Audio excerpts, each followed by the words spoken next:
by the name of Rupert Theobald, who spoke with a heavy German accent, but he was a picture of integrity, and so when he would draw the redistricting lines to work with the census, it was always it was pretty fair and nonpartisan. That all changed in 2011, and it changed in a huge way.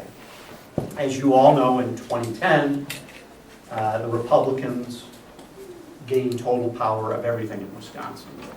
The governorship, both houses of the Wisconsin legislature. And the Supreme Court. Well, in the Supreme Court, although that was a process that had been building up even prior to the 2010 elections. And what happened was that the redistricting process became the most hyper-partisan, certainly in Wisconsin's history, and maybe in the country in 2011. It was certainly the most secretive. As you may know, the redistricting maps that were released in July of 2011 were not released until they were ready to be ran through the Wisconsin legislature. In addition, it was an expensive process for you, the taxpayers of Wisconsin. The money is still being paid out to lawyers. It's over $2.1 million that your tax money was utilized to pay for a process that reduced the number of competitive seats in Wisconsin by a huge amount. We'll discuss that in a minute.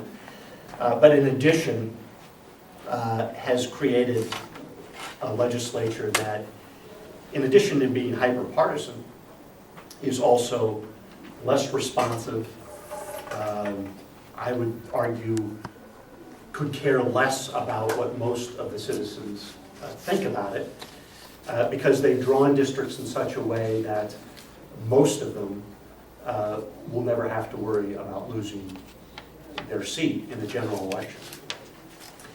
And so what's happened is, and again, a process that began before 2010, but has certainly accelerated since that time.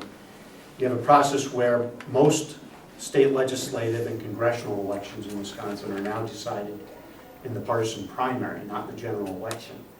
Because the districts, again, have been drawn in such a way that there's not real competition between the two major parties, let alone third parties who don't have a chance, but certainly amongst the two major parties.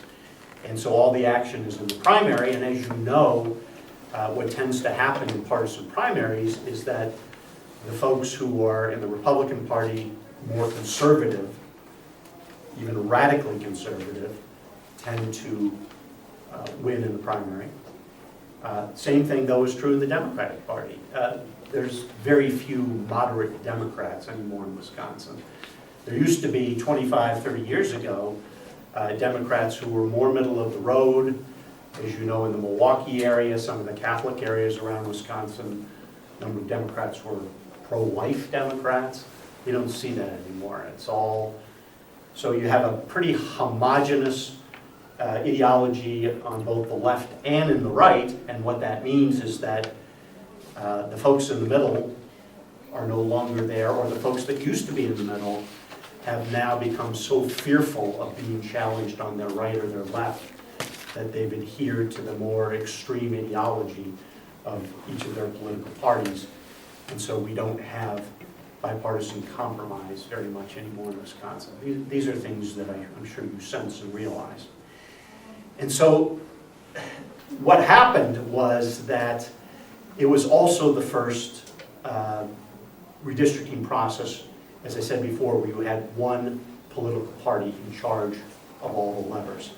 And they did what you would have expected them to do, and it wasn't isolated to Wisconsin. This happened in Pennsylvania, it happened in Ohio, it happened in Michigan, it happened in a number of other states across the country where the Republicans, as a result of a big victory in 2010, took over all the levers of government. And in all of those states, they pushed through a very hyper-partisan redistricting process. Now, redistricting reform in Wisconsin had always been kind of an issue. prior to 2011. It was something that certainly my organization and other organizations talked about, but it was never really, people never sensed a real urgency about it.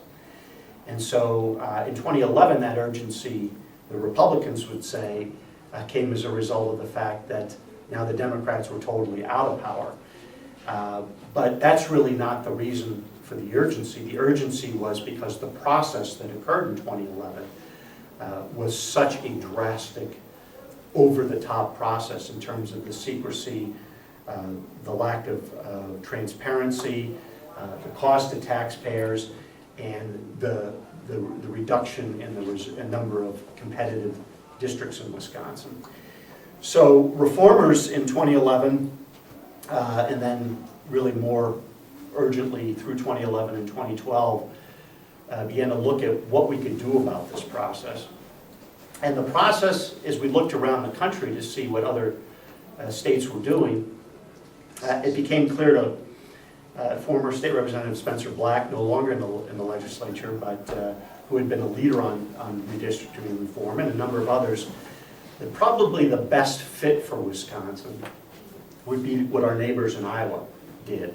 And what our neighbors, by the way, in Iowa did in 1980, that's now been in place for 4 redistricting processes, that they did in 1980 under a Republican governor and under both houses in control of the Republicans. And the reason they did it in Iowa in 1980 was because they were concerned about the fact that the maps that they had been drawing would go to the courts, and the courts would make some changes, but also they were concerned about the fact that many of the people in Iowa sensed that there was a partisanship factor in Iowa about that, and the Republican legislators and the governor felt that that was not in their interest or the interest of the citizens of Iowa. Imagine today if our legislators were concerned about whether or not the citizens of the state thought they were being too partisan. You could say it was maybe a different time. It was the late 1970s, early 1980s, but it was certainly a different mindset. And so what Iowa did, without huge, parades to the Capitol or anything else, but really more because they thought, well, we need to do something to get citizen confidence in how we draw these lines every 10 years, was they decided to delegate the process, the actual line drawing process, take it out of their own direct hands, still retain the ability to vote up or down for the maps that were drawn, but they gave it to their legislative services agency. And in Iowa, like Wisconsin, it was a highly developed, very, very intelligent, but nonpartisan state worker corps of individuals who were commended to write the maps using some very strict criteria. And the criteria were that you should try to keep communities together, keep communities of interest, towns, keep counties together. Squares are good, rectangles are good, lizards, snakes, not so much.